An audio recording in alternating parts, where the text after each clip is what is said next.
মাফ করার মালিক তো আল্লাহ। একবার অ্যাক্সিডেন্টে হাত দ্বিতীয়বার পা, এখন সে টোটালি প্যারালাইজড। পানি পড়ায় নাকি আল্লাহ পাক মুক্ত করে, ওই জন্য আইসি আর কি।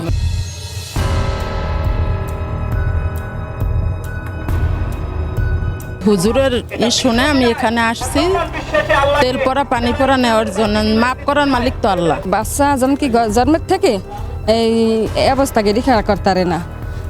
ডাক্তার দেখাইছি কোনো ভালো পজিশন দেখি না, বুঝছেন।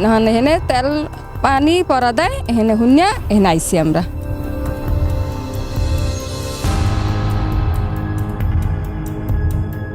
একবার অ্যাক্সিডেন্টে হাত দ্বিতীয়বার পা, এখন সে টোটালি প্যারালাইজড। এবার হাঁটাচলা করতে পারে না, সে কথা বলতে পারে না। মানুষের কাছে শুনে আইসি ওর পানি পড়ায় নাকি আল্লাহ পাক মুক্ত করে, ওই জন্য আইসি আর কি।